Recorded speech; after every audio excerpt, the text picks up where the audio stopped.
Hello friends, welcome to the Soviet Journey channel. In this video, I prepared a video about Banat Batyrova. I hope you like it.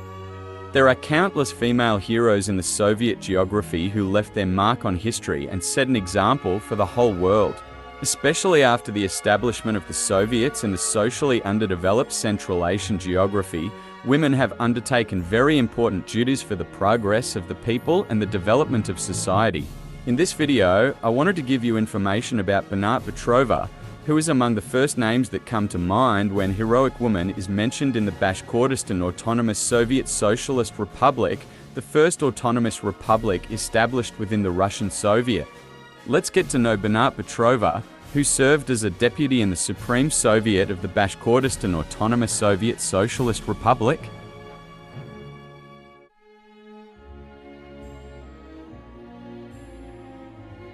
Banat Batyrova was born on December 16, 1904, in the village of Staromuzino in Ufa, as the child of a large family. Her father made a living by doing forestry. After her father's death at an early age, Batyrova started working at the age of 6 and helped her mother to make ends meet.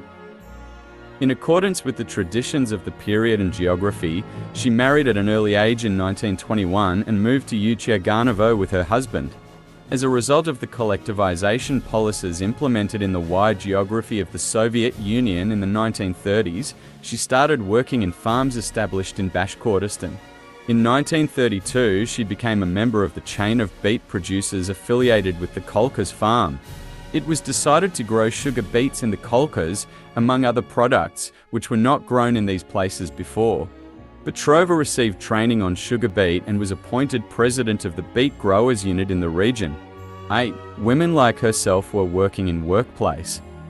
Despite all efforts at that time, low yields were obtained from sugar beet. Batyrova decided to succeed in this matter. She showed great efforts and dedication. To this end, she read articles on agricultural technology, studied advanced experience and working methods of the best beet growers. Then, together with her comrades, she gradually gained experience in agricultural technology over a few years and created a seed fund for the cultivation of sugar beet in large areas. As a result, the harvest continued to increase every year, and in 1939 the largest sugar beet harvest ever collected in Bashkortostan was achieved. The production unit in which Batyrova worked was invited to an agricultural exhibition in Ufa, where she was presented with an award. After that, colleagues from other collective farms and even remote areas began to come to Ilgamov for training. Batyrova's achievements during the period in question attracted a lot of attention.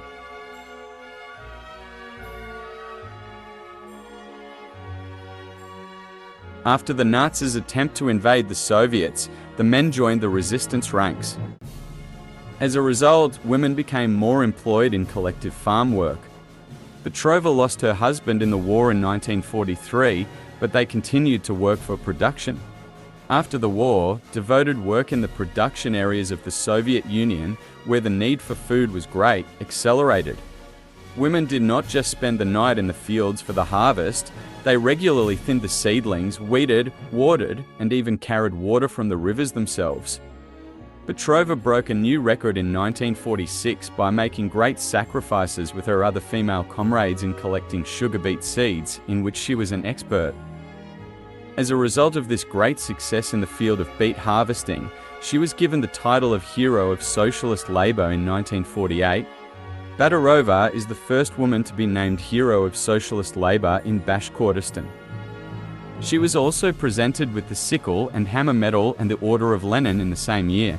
Then, she served as a deputy in the Bashkortostan Supreme Soviet for the 2ND, third and fourth terms between 1947 and 1959, and was repeatedly elected to this position because she was loved by the people.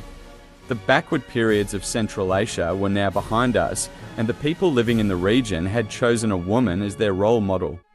They had chosen someone who was both representative and role model. Batyrova served as a member of parliament, setting an example for both her own people and the entire Soviet people, and retired in 1960.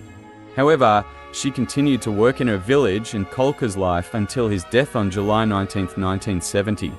Batyrova described her experiences on sugar beet cultivation in detail in her book, Our Experience in Sugar Beet Cultivation. The name Batyrova was given to a street in her village. Batyrova's name lives on forever in the land where she was born, with the sculpture Bashkortostan Kolkhoz beet grower made by sculptor Tamara Pavlovna Nikiva.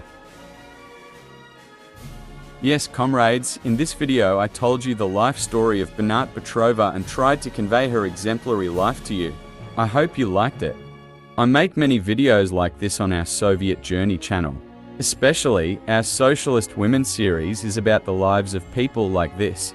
I'm putting that list on the top right, you can watch it from there. Don't forget to follow and subscribe to our Soviet Journey channel. Goodbye for now.